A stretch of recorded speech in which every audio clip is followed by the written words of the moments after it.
Indian Air Force AN-32 transport aircraft crashed and caught fire at the Air Force station in Assam's Jorhat. Breaking input now, AN-32 plane crashes in Rodya Airport in Jorhat. Important to note is the number of accidents, the number of crashes. If we talk about Jorhat alone, this is the second such AN-32 crash. Jorhat, Assam, June 30, 2026. An Indian Air Force flight, AN-32, is moments away from its landing. But it never makes the siege stop. 5 brave soldiers were killed in this incident. As we analyze the mechanics of what went wrong, we salute their service and honor their memory. There is no official verdict yet on what went wrong. So today we are not guessing. We separate the facts from the noise to show you what we know right now. To understand this crash, we have to look at the aircraft itself. We are diving into AN-32's global track record, breaking down its crash history, overall design upgrades, maintenance regulations, and overall safety standards. Now before we go further, almost everything in this video is a military accident. Codes of inquiry are not published as public documents. What reaches outside world is usually a short official statement. So every incident in this video gets tagged in 3 ways: what's known, what's actually been concluded, and what's being speculated. Before understanding what caused these crashes, it's worth understanding what this aircraft is. The AN-32 isn't a new design. It's a re-engineered version of an earlier aircraft, AN-26. During 1970s, the Indian Air Force needed something that could supply goods to the Himalayas, airfields above 4,500 meters, with temperatures ranging from freezing 0 degrees Celsius to 55 degrees Celsius. The AN-26 couldn't handle any of these conditions. The hot air instantly cuts the turboprop power, and because of this, AN-26 engines didn't have the reserve altitude to go up to that reach. Antonov's logic was interesting. He used the same airframe but wanted to use a different engine, a higher capacity one, that is nearly double AN-26 power. This created a new problem. An engine so powerful needed a whole new propeller, and this propeller blades were much larger than the AN-26 version. And a propeller that size mounted underneath an AN-26 wing would have definitely collided during takeoff or landing. So Antonov moved the engines up and above the wing. This is a whole new configuration compared to the AN-26. This single most distinctive visual featured the aircraft. It's the direct result of chasing enough power in the surviving altitude. It also happens to keep the intake further away from dust and debris. So a simple modification of placing the engine gave 2 distinctive advantages. As we dive into the crash history, you're going to notice one thing. This plane was designed to survive the exact same terrain, which also defines its track record. The engines will do their job. The mountains, it's another story. The AN-32 entered Indian Air Force service in 1982. Here is every crash history in order. 22nd March 1986, Jammu and Kashmir. On approach from Pathankot, the aircraft struck a mountain slope near the airfield.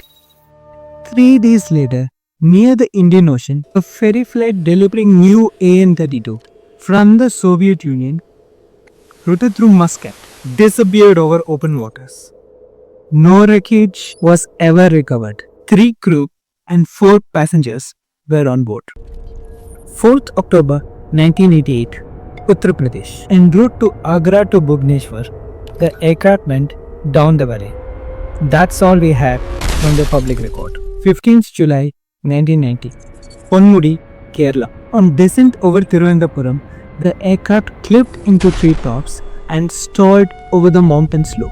Flyable aircraft driven into terrain. A signature we'll see again. 10th June 2009, Arunachal Pradesh. Shortly after departing, the aircraft struck in a slope in mountain region near the village of Tato. All 13 on board were killed. 22nd July 2016, Bay of Bengal. En route to Chennai to Port Blade, 29 aboard. Radar shows the aircraft back left and lose altitude rapidly from 23,000 feet.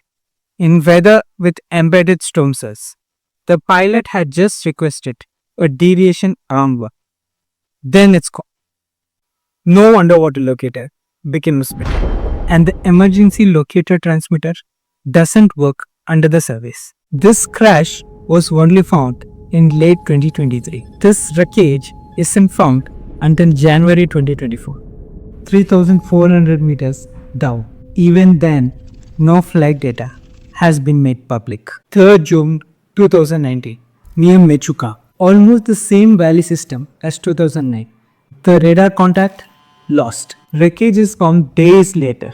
At around 12,000 feet, all 30 aboard were killed. This is one of the crash on the list where the cause was actually reported by the IAF Court of Inquiry. It found the crew entering the wrong valley due to navigational errors in the bad weather and couldn't climb out of it. All 13 on board were killed. 13th June 2026, Jorhat, Assam. Back to where we started. KLA 2678 43 Squadron. On landing, the aircraft rolls through the grass alongside the runway, crosses the taxiway, and noses into drainage ditch. It catches fire immediately. 5 persons were killed. The co-pilot alone survived this crash. Following the crash, the IAF immediately started the court of inquiry. At this stage, the officials have not confirmed pilot error, mechanical failure, or adverse weather conditions. Any media outlets claiming to know the exact cause of this incident is just filling this information vacuum with the guesswork. The aircraft flies for more than just India. 4 other continents, 4 other losses in the same 40-year window. 8th January 1996, DR Congo. An overloaded AN-32 flown illegally with falsified paperwork fails to get airborne and runs into a crowded market. Estimated range from roughly 225 to as many as 348 people killed all the route. One of the worst ground fatality air disasters in the world. Not a mechanical story, but a regulatory one. 12th February 1998, Sudan.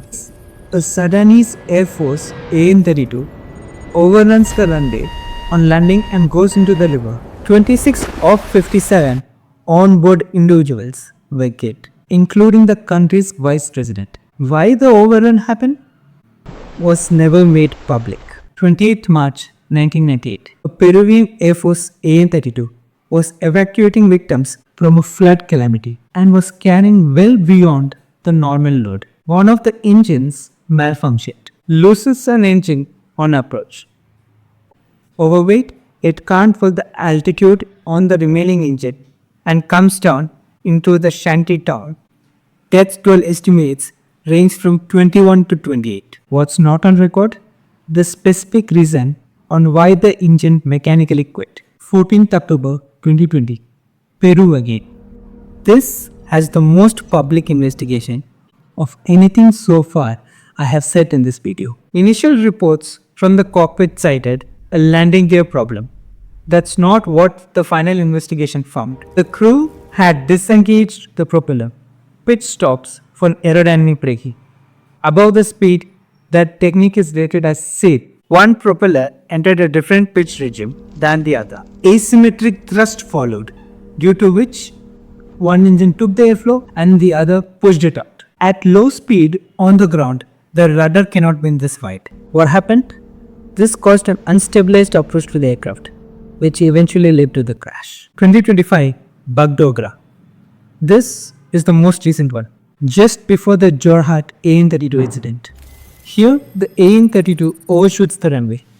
No casualties were published as per the official information. 4 continents, 2 rear completions out of 5. The same pattern from India repeats everywhere with this specific aircraft AN-32 flies. If we sort them by what actually went wrong and not by the headline, the pattern falls out. The largest group by far is controlled flight into the terrain. Hishwar, Onmudi, Nechuka, Twice, a flying aircraft driven into terrain by weather, visibility, or in 2019's case, a gadget trap, fly into a valley narrower than your turn radius and the terrain climbs faster than you can. Then there is this overload. Push the aircraft well beyond its rated capacity, the engine fails, and then the physics stops being negotiable.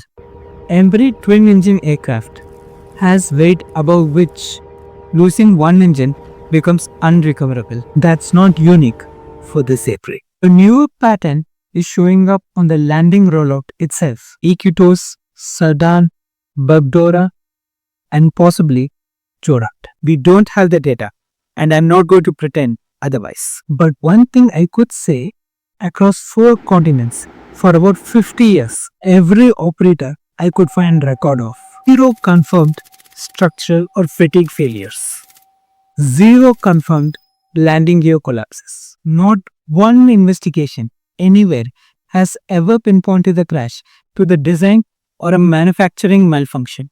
Every accident that happened till now either pointed due to overweight or due to lack of visibility. So what actually happened after all these processes? In June 2009, weeks after the Michuka crash, India signed a $400 million contract with Ukraine to upgrade its entire 105 aircraft fleet of AN-32, and this fleet to be called AN-32 RE standard. This wasn't a global fix. It was an India-only program. No other operators got this upgrade. It was also supposed to be finished by 2017. Russia's 2014 invasion of Crimea halted it after only 45 aircrafts were re-engineered, forcing Ukraine to redesign parts it can no longer procure from Russia. The Ukraine-based batch wasn't finished until 2019. The India portion is still going on. IAF approved about 60 AN-32s to be re-engineered, and the IAF targets at year 2029 to complete the 60 aircraft transformation. Look at what this upgrade package actually contains. GPS, terrain warning, a modern cockpit that's built to solve the first group, controlled flight into terrain, the single largest cause in the entire history. The aircraft that went down Jorhat. It turns out it has already a re-engineered version of AN-32 RE, meaning it has already been through the exact upgrades which I just mentioned. So, is the AN-32 unsafe? If unsafe means a flawed design, no one anywhere in this world has found any evidence for this. If unsafe means aircraft keeps losing its airframe due to the same handful of human and procedural failure modes in country after country for 50 years, that's much harder to argue with. Here's what is still open.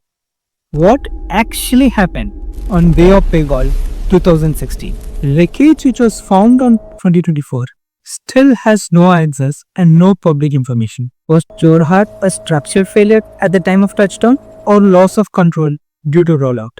Only the IAF inquiry can tell us. And the bigger question, if the cockpit keeps getting modernized and the aircraft lands the same way it lands in 1990s, are we actually making the aircraft safer, or did we just move the risk from one system to another? Well, that's all for today, guys. If you like my content, please leave a like to help the YouTube algorithm, and also comment your thoughts on what the IAF investigation will likely uncover. Please subscribe to my channel if you want to watch similar videos related to aircraft crash and first principles engineering.